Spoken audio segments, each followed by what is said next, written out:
Tom Westhoff. Come on up, Tom. Tom's with the Missouri Trappers Association and a former employee of, what did you do when you were here? The last 8 years, I was a PLC. Okay, And 20 years before that, I was an agent. okay. Thank you. Welcome to you.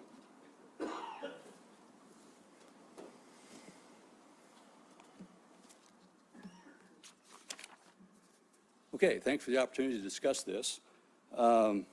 First of all, the association sent in a letter opposing this. Has everyone had a chance to look at this? Okay, good. It'll save me a little time in covering some of those points. First of all, we are in favor of the extension through the month of February, and we are opposed to the extensions into March and April, which I'll call the spring season, and then in the fall, the August through October 15th. So we're opposed to 2 of the 3.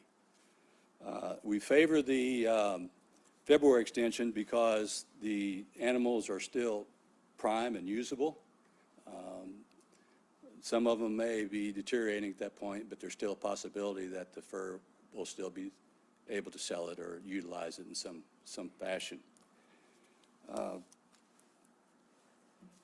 The first question I really have is the science behind this.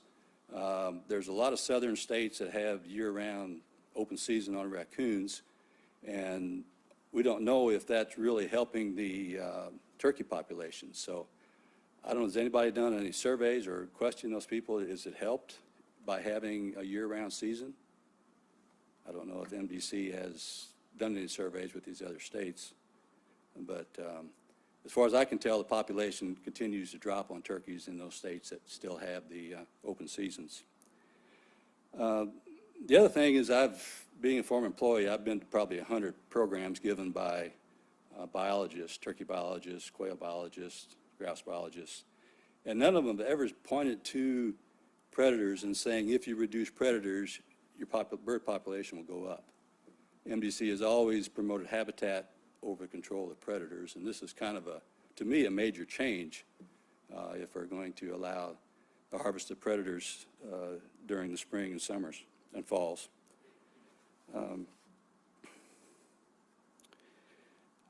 Has there been any surveys on how many people actually participate in these March seasons and fall seasons? As MDC? I do not know. In this state, of course, we haven't had the opportunity because they don't exist. Yeah. But in other states, some of this is more recent, like in Arkansas. But I don't think it's been on the ground long enough for any kind of good survey information to come out of it. I guess I was part on that about states that have year-round trapping. To your knowledge, has that made a difference? To my knowledge, the year-round trapping commissioner at a population level has not resulted in increased populations at large scales. There has been research that has shown intensive trapping efforts on smaller scale areas, a few hundred to a couple, 3,000 to 4,000 acres, can result in increased ground nesting bird populations. It's a short-term impact and needs to be continued, but it has been shown that it can, on a small area, have those kind of impacts. But it has not been shown to be able to do that at a very large landscape level scale.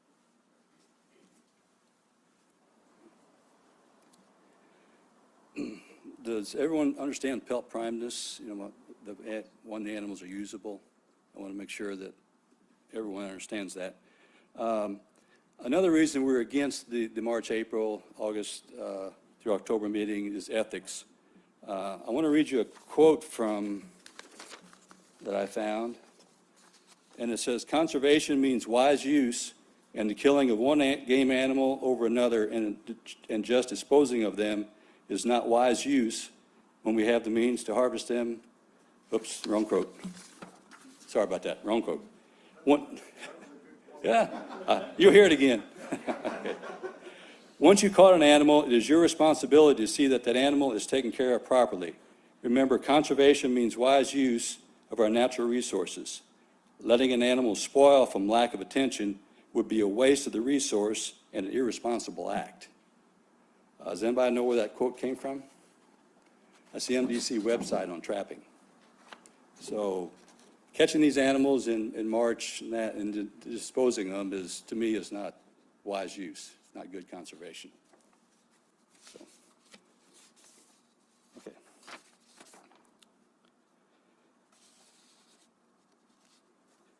Also, the Trappers Association has talked about this, and there's a bunch of us here today. We've always believed that there's a time to harvest animals and a time to protect them. And any game animal, you know, when they're pregnant in family groups, I think should be protected rather than harvested at that time and then just disposed of. So.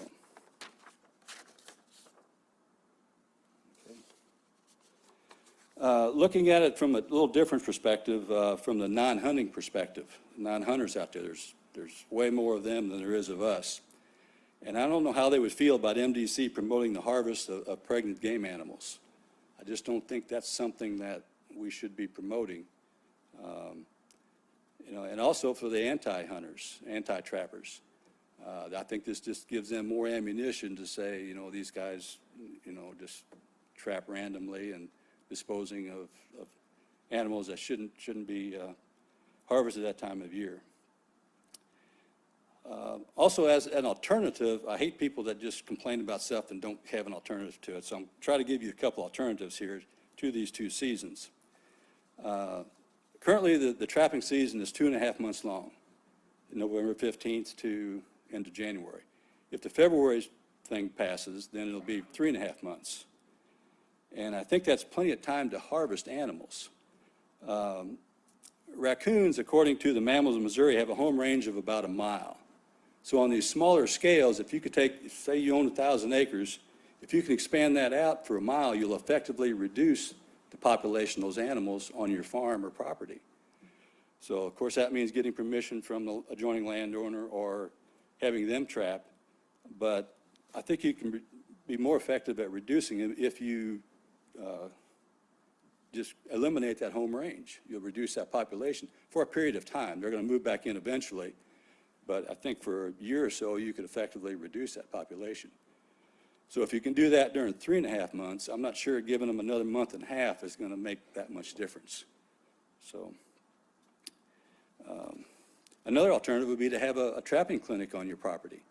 The association, we met last weekend and we've got 6 clinics scheduled to show people, but anyone can have a trapping clinic or trapping seminar on their property year-round. The director has the authority to authorize those. So if you have property and you want to have one, we normally have them in September, October, but basically you could do them anytime you want. Not only control some of the predators on your place, but encourage more trappers, which we really need. So that would be another possibility of having trapping clinics on their property. Let's see. Kind of a long-term thing would be, you know, having more teaching clinics like this around the state. We need to write more articles, get people to be using fur more. You know, the people around the world really like fur. It's just the government, all this stuff going on has stopped them. People of China, Japan, Russia, they like our fur. We just can't get it to them, and they don't have any money to buy it. But we need to have more information out there on the use of this, not just for garments, but for wall hangings, crafts, or whatever, and try to promote trapping more overall. And this could be done by MDC. MTA needs to write more articles. Outdoor writers need to write more articles about it. We just need to promote it more, and I think people would like it. So I guess what it comes down to is, are these two proposals, regulations, worth the potential lack of respect of support from both hunters and non-hunting and non-trapping public for the few landowners that would be participating? And I don't know how many landowners will be participating, but I don't think there'll be that many. I've talked to several, and they say, yeah, it's a good idea. Are you going to do it? No, I'm not going to do it. So I don't know actually how many landowners will be participating in this. So, and this is the quote I started earlier. Remember, oops.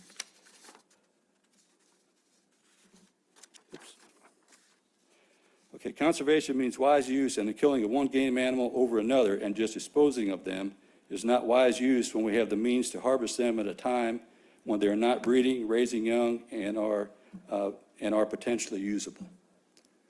So that's really what we want. We think it's unethical, and we don't think it's necessary because we have the time to do that during the regular season.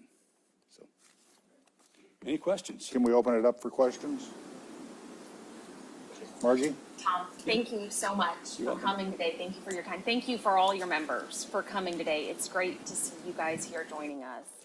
For my background, I poked around a little on your website. I saw you guys are very active on social media and you have representatives across the state. But for my background, could you tell me how many members do you have and what has that trend looked like over time? Currently, we are probably 800 members, roughly in that. 754. 754, okay. Count every single one, yes. The last several years, it is trending down because of the low fur prices. At one time, we had thousands of members. You know, when fur prices were up, there were more people actively out trapping. So it has been trending down the last several years since the fur market crashed about 6-7 years ago. Yeah. Yes? Do you do educational programs of any kind? I mean, you mentioned clinics, Yes. but I think about fur trapping, kind of, you know, a lot of that actually developed our state, going back to a guy named Francois Choteau, who was a French fur trapper that actually founded Kansas City. So I mean, literally the city founded on the roots, and he was trading, you know, furs with the Native Americans that lived in the area. And so I go back to the 200 years, quite frankly, of fur trapping that's been going on in Missouri. And I think that educational component of that is kind of important. Do you do programs like that at all? I think it's a way to people better understand value in that. Yes, we do. We had our board meeting last Saturday. We have 6 scheduled for this fall, scattered around the state. And we do other programs too. We're doing one Saturday in Herman at the youth event. We'll be there displaying traps and talking about trapping. It goes back to the whole history of all. Yes, we go back, show them the furs, let them ask questions. Right. But yes, we do a considerable number of events around the state. Thank you. Other questions? Sure, I've got some questions. First off, Tom, thanks for your service to the agency. First question, I was just curious, when you were a private landowner conservationist, did you work with landowners that had certain species they were real interested in enhancing? Oh, yes. And so did you do that to help them target those and that sort of thing? Targeted species they wanted to manage for, that's correct, whether it's deer, quail, turkey, whatever. Okay. Well, and the reason I kind of asked that question, you know, being on the commission, it's been interesting. And one of the things we say is it's easy to be disagreeable, but not be disagreeable, disagree, but not disagreeable. And I open up this booklet here, and this is from one of your members. It says, I no longer belong to the Missouri Trappers Association because 700 members, 40 fur buyers are worried about to tell the 93% of landowners how to manage property. And this person here is very narrow-minded in their approach to this. You know, they're, rather than trying to be agreeable and work together. And, you know, I looked at this here. He said, number 4 says, why is this proposal on private land only? If nesting predators are a detriment to ground nesting birds, why would MDC also want to on all of them? Well, you know, that's an example of where we're trying to be diverse, you know, in trying to look at the small group of landowners that, you know, want to look at that, you know. And the research, there were some areas here, you know, you were mentioning the research available. And I've quizzed Dr. Hubbard a lot about wore him out, because as I was looking at the literature on some of the things on turkey management, and as a commission, we've gotten more letters on complaints or unhappy with a declining turkey population than I've seen in my tenure on the commission. And, you know, so we try to look at the diversity of how to represent different people. But the research on turkeys, there's real good research up to about 1998 and then there's a huge gap all the way to 2016. And the question I asked Mike, and he can chime in, he said, well, we thought we had it all figured out. And, we didn't. And some of the nesting predator things that are there actually is some excellent stuff on waterfowl and the effectiveness on managing nesting predators. Also, Dr. Grant Woods, which is a master conservationist, he's demonstrating some work in southwestern Missouri on that. But one of the things that you mentioned, I've been trapping avidly since I was a kid in the 70s, which we don't have information back that far. Pelts were bringing $35 a piece, back in those days. It was pretty amazing. And then when we look at the harvest information that we have on trapping, on selling pelts, we were selling about 250,000 pelts in 1994, 1995, 1996. Had a peak in 2012 that was mentioned in this letter, and then they've gone down to about $12 or $14. And in the last, I think, 7 years, we've been harvesting less than 20,000 raccoons a year. So the comments you make on if we're effectively trapping, probably wouldn't be having this discussion, because if you look at the Archer's Raccoon Index, you see it keeps going up, but then all of a sudden it gets higher, you start seeing spikes in it, which, Mother Nature actually has a more cruel way of managing populations, usually with distemper whenever it gets higher too.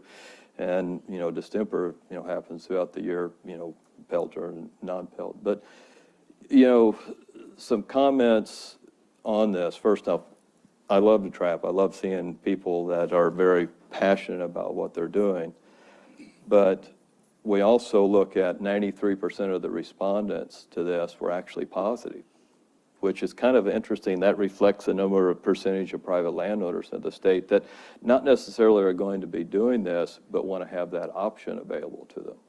And so that's when we try to bring together diversity and match those people that have those interest in it too. Yeah, I mean, there's no doubt raccoon populations are just way up there and way out of control. But I guess part of our concern is if we get a lot of distemper, and we probably will if we get a drought year, then you get to the point where there's not that many raccoons, and they are still classified as a game animal. So, I mean, we want to try to keep this in balance. We want to help those turkey hunters, but we think we can do it, during the season when it's more ethical and still usable fur, is basically our point. I wish we were demonstrating. That'd be great. If we were, I said I wish we were demonstrating that, like back in the 70s. When I was a kid, we went raccoon hunting this year, and I think we killed 11 in about 3 hours. Running dogs. And back in the 70s, if we got 1 or 2 all night, was pretty amazing. So. Well, hopefully fur prices will come back someday, and this. That would probably, and it's interesting. Hope, Economics really drive that a lot on fur pricing. The other things we manage for wildlife, are not necessarily monetary incentive, but fur very much is. Rich, when I was talking to Rich, he was showing me a bobcat he had sold for $412. And boy, that really makes that a very desirable species to get out and hunt. But anyway, thank you again. Our point is, it's just, we think we can do it during the regular season. We think it's unethical to kill those animals, and we don't know how many people will participate to actually do it. So we just don't feel it's the right thing to do at this time. So. Thank you.